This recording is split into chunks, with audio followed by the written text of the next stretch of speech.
Oh, Nay, ano yan? Akala ko tapos na kami. May hirit pa pala si Nanay, may hirit. Ano yan, Nay? Gatas to. Marami pa, wala na. Mayroon pa, wala na. Tanggalan takip.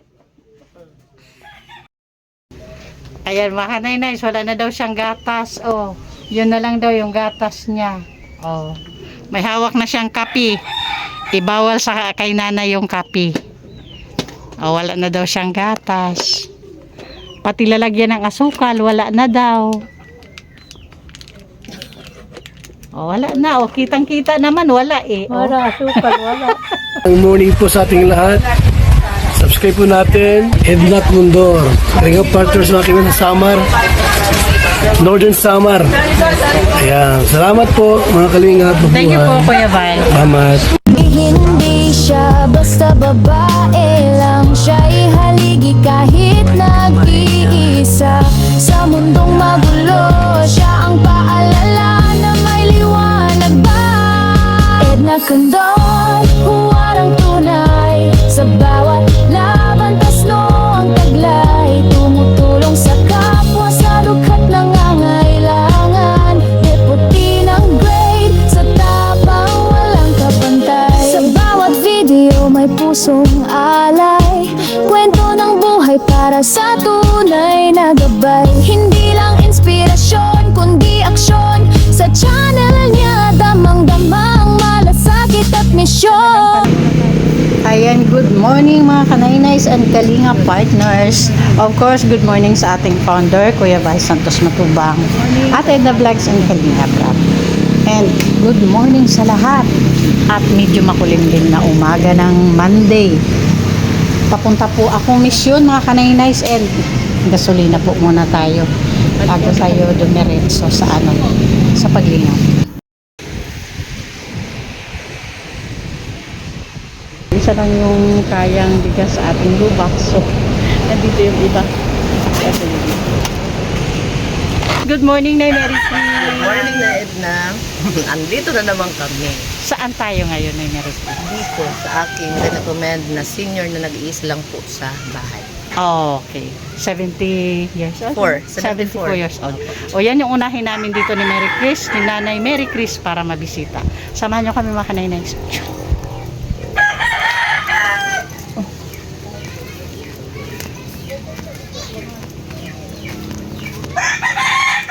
Medyo mahangin na pag-mission mga Kanaynays. Maganda na yung dito kami. Medyo mahangin. O yung daming suha ah. May mangga. Ah, ayun, dito na tayo. Okay. Eh, mga Kanaynays. Si Nanay yung, andito na tayo sa nirecommend ni Nanay Mary Chris na mabibisita natin ngayon. Pinakaunang mabibisita natin ngayong umaga. Mahangin na umaga. Mala sa mama, mala tak eroy. Santa si Santo Balay. Magandang umaga po, Nay. Maluwas ito naman pa. Wow, oh. Medyo mahina daw pa pandinig na ni Nanay. Pwede ka pong maistorbo sandali. Kuya, naririnig. Pwede ba kitang maistorbo sandali? Pwede pumasok? Opo. Ah, sige po. Si ate po, ano pangalan ni ate? Marifi. Marifi? Opo. O, si ate Marifi, anak po ni Nanay Leonila. Leonila, oo. Ayan, Nay, good morning po. Medyo mahina ang dinig ni Nanay. Mopay na aga. Kumusta po? Kumusta po? Ilang naman ako dito. Anong pakiramdam ni Nanay sa adlaw-adlaw? Nakaintindi si Nanay Tagalog. Nasa puto po. Ano po pakiramdam mo sa araw-araw? Mabuti pero ano ako? Parang dini. Ah, yung problema mo yung pandinig. Ilang taon na po si Nanay? 75 na ako ngayon. 75 na si Nanay. Ano pong pinagkakalibangan ni Nanay ngayon? Ano pong hanap buhay ni Nanay? Wala. Anak ko, kahit mahirap man sila, binibigyan ako. Minsan, 500. Minsan, sa 1,000. At least may pagkain kahit pa paano. At least may pagkain kahit papano. Oo. Pagkain ko dyan, binibigyan naman ako. Matagal ka na pong byuda? Ha? Matagal ka na pong byuda? Oo. Mga ilang taon na po, Nay? Sino? Ilang taon ka na pong byuda? Ano na? Kaya yung bunso ko, 3 taon yun sa kamatay, sa asawa ko. Ano? 1997 namatay. Matagal na. Nay, magpakilala muna ako, ha? Magpakilala po muna ako sa'yo. Yeah. Ako po si Edna Condor. Sino? Ako po si Edna Condor. Idna. Opo, Kalinga partner po. Nandito po ako ngayon kasi nirecommend ka po ng anak mo kay Nay Mary Chris. So, kaya andito kami ngayon ni Nay Mary Chris. Sa tingin mo, ano po kaya yung may tutulong namin? Ano po yung kailangan mong tulong? Bakit na-recommend ka po? Aba. Marami at Okay po. talaga. Nakiling ka na Tingnan mo Mary na lang. Chris. Ayan. Tingnan mo na lang kalagayan ko dito. Yung bahay ko. Butas-butas na yung bubong. Okay. Sige na. Tapos? Yung pagkain ko, wala nga ako pagkain. Pumapunta ko dyan sa yung anak ko, Maripi. Kaya yung anak ko naman dito, katabi ko, asawa, may trabaho, may utang sa asa. Bawat simana, nahulog siya. Yung sundo siya niya sa kasimana, nahulog na niya. Yung anak ko naman, kay bakrider man siya, yung kita niya, konsumo man doon sa bahay nila. Ayun.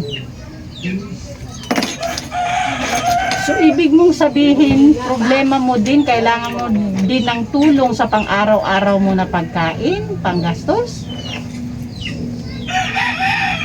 Nagbibili ako ng mga gamot. May mga gamot ka ding, may maintenance. Marami ka o, gamot. andun na ni. Andun. Dinala ko ngayon kay nag-inom ako ng kay minsan nahihilo ako. High blood ka, Nay?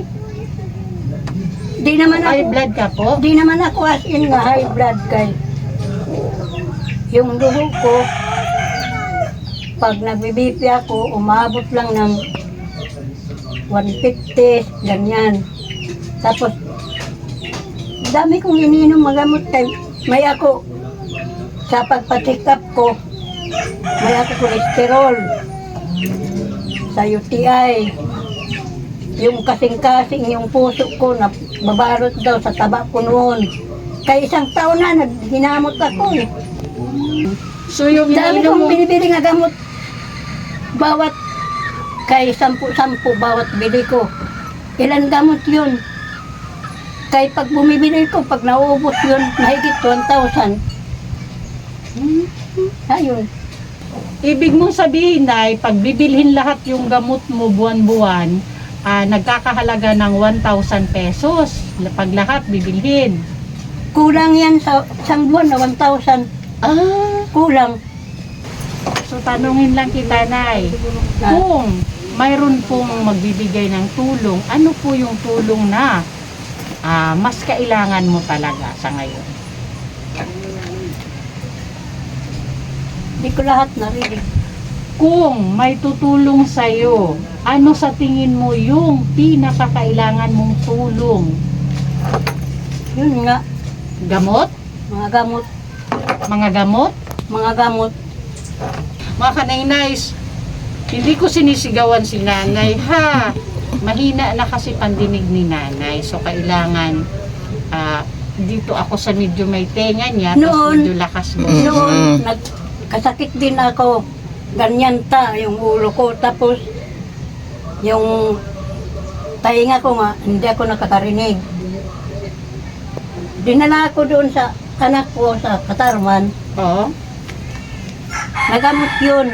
Nagamot. Matagal na. Nakadinig ka noon. Ngayon na naman na, inuulit na naman ngayon nga, nagkayaw na sa puso. Mataba ako noon, mataba.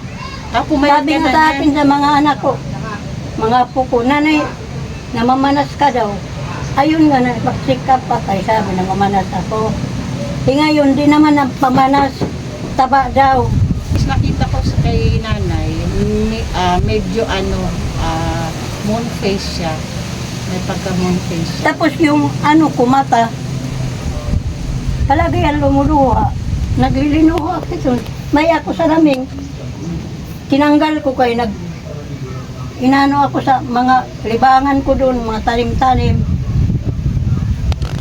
So, ayan, sigurado si nanay na kung may tutulong daw sa kanya, ang gusto niyang tulong is pambili ng gamot. Para sa kanyang kolesterol, para sa kanyang heart, tapos ano pa yung iba? UTI. Sa UTI. Uy, nanay, yung UTI, dapat after 1 week na pag-inom ng gamot, follow up yan. Ilang linggo ka na umiinom ng para sa UTI? Ano? Pira ka na Domingo nag-iinom para sa UTI na bulong. Noong, ano lang, yung 7 piraso lang gamot. Oo, kasi 1 week lang yan. Yun lang ang... After po ng 1 week, hindi stop ka na po doon. Hindi po pwede mag-continuous ka ng gamot na yun. Sa check-up ko, Oo. gamot sa UTI, ito na. Oo, kay pan 1 week lang yan, 7 days. Naubos yun, hindi ko na inuwi. Oo, hindi na. Wala na. Unless na bumalik yung pakiramdam mo na parang yung mga simptomas ng UTI, saka ka ulit magpapacheck up. Ayun lang sa puso, tapos sa kolesterol. Cholesterol. Hindi na daw pwede ito. Iwalayan. Oo, mag-partner yan. Kasi yung cholesterol kasi nagiging cause din Hindi na yan daw para pwede sa heart wala yan. mo. So, dapat partner yan. Okay. So, ayun, Nay. Sa ngayon, may dala kaming bigas sa'yo. Ito. Galing kay? Galing po kay Sis Beth Jones. Para po sa'yo. Tapos, nanay, i-upload ko muna itong video, ha? Tapos, pag bumalik po ako dito sa'yo, ibig sabihin, mayroon na pong bibigay sa'yo ng pambili mo ng gamot. Okay po, Nay? Narinig mo po ako, Nay? Hindi ko lahat naririnig yan. Teka, tanggalin muna natin yung Hindi, dito lang. Ilabas lang natin yung tenga ni Nanay. Labas natin yung tenga ni Yung Nanay. ano ko nga, may yung herbal puliyos sabi. Ay, mayroon pa. May nakalagay pala kay nanay na sa tenga, na dahon, kaya pala mas mahirap makarinig si nanay. Okay, nanay, pag bumalik po ako dito sa iyo, ibig sabihin, mayroon na pong magbibigay ng tulong sa iyo, pambili ng gamot. Pag bumalik po ako dito, ha? Opo. Sa ngayon po, may dala po kaming bigas para sa iyo. Ito po, ngayon po ito. Ano pong nano'y masusugad sa naghatag bugas. Sis Beth, thank you po sa pabigas ng buhay na walang sawa. So, ayun, Nay, ha? Naririnig mo po ako, Nay? Nadidinig mo na po ako? Naririnig ko pero Opo. di ko na binibigkas mo. Okay. So, sa ngayon po, pray lang po tayo, magdasal lang po tayo na sana may makarinig agad sa hinihiling tulong about sa gamot mo po. Ha? Kasi dasal lang po ang pinakamalakas nating sandata para matupad agad yung mga kahilingan natin. Okay, Nay? Yeah. Okay, sige. Mga Kanainays, may problema po talaga na si Nanay sa hearing. Kaya mahirap po talaga yung usapan namin. Medyo mahirap po yung medyo hindi kami minsan nagkakaintindihan, pero ganun pa man, okay na po. So yun po, Nay, ha? Okay. Si Nanay Leonila Galupo Sherbu po, 74 years old, na tanging pambili ng gamot yung kanyang hinihingi, kanyang hinihiling na tulong. So, ayun mga kanay-nice. Okay, Nanay, bye-bye na po. Doon po, Nanay, bye-bye po tayo doon. Bye-bye. Sige, bye-bye. Ayun, Sis Beth, thank you ulit sa bigas. Okay, bye-bye. Okay. Oh, Nay, ano yan? Akala ko tapos na kami. May hirit pa pala si Nanay, may hirit. Ano yan, Nay? Nagatas to. Marami pa, wala na. Mayroon pa, wala na. Galang sakit. Ayan, mga Nay, wala na daw siyang gatas. Oh, yun na lang daw yung gatas niya. Oh, may hawak na siyang kapi. Ibawal sa kay Nanay yung kapi. Oh, wala na daw siyang gatas. Pati lalagyan ng asukal, wala na daw. Oh, wala na. Oh, kitang-kita naman, wala eh. Oh. Wala, asukal, wala. Kasi yung mga binibigay daw sa kanya ng anak niya, pinapambili lang niya ng gamot. Kasi yung maintenance nga niya sa heart niya at saka sa cholesterol niya, every 10 days daw bumibili siya. So yung binibigay sa kanya ng mga anak niya, yung dalawang anak niya, tigpa 500, so may 1K siya. Ibinibili lang niya ng gamot. Pinapriority ni Nanay yung gamot niya, syempre. So yung pang-araw-araw niya yung talagang minsan nagiging problema na niya. Katulad nga yung kanina pa niya sinasabi sa akin, wala daw yung gatas niya, ilang timpla na lang. Tapos pati asukal, wala na daw siya. At least may bigas ka ngayon, Nay. Oh, Francis Beth Jones. Oh. Pero yung gatas niya, paubos na. Oh, pray lang tayo, Nay, ha? Na sana mabalikan agad kita, ha? Walang imposible. Tulad ng mga beneficiary natin na nabalikan natin para sa kanilang mga kahilingan. Pakita ko lang bahay mo, Nay, ha? Okay, mga kanay-nay, siyan po yung bahay ni Nanay. Oh, mag-isa lang po siya nakatira dito. 74 years old na si Nanay. Byuda si Nanay, byuda. Ayan po yung bahay niya. Dito po yung kusina niya. O, mga tagpi-tagpinyero dito sa likod. Tapos, ito yung kusina niya. Ito. Dito to sa kusina. O, dito tayo pasok. O, yan po yung saingan niya. Yan po yung ano niya dito sa kusina. Tapos yan na po. Yung bahay niya. Ayan. Diyan po siya natutulog. Diyan. Ayan po si Nanay. Ayan. Yan lang po kalaki yung bahay niya. Ayan, thank you sa ating mga sponsors. Of course, Manay Terry Anderson, Sis Beth Jones, Sangka Imarani, Ma'am Hawaii, Ma'am Pinky Papi, Sis Marites Atienza, sa Abel Pinoy, Sis Joanna, Ma'am Iggy Marin, Sis Marcelina Fedorowicz, Sis Claire Azan Madinikaan, Ma'am Beatrice. Sana hindi po kayo magsawa pagtulong sa mga katulad ni Nanay at sa lahat ng ating beneficiary na talagang nangangailangan po. And syempre pasuportin po mga kanaynay sa inyong lingkod, Edna Condor, makasamahan po natin ang Badjoey the Great and Zinix TV. At ang ating mga volunteers po, syempre na Mary Chris. Hello po. Annabelle Mix Vlog, Mida Militar Vlog, Brinda Vlog, Rina TV Official, Jennifer Hiray, Rina Vlog, Salvi Mix Vlog, Mary Ann Vlog, and Thai Blast TV. Thank you po.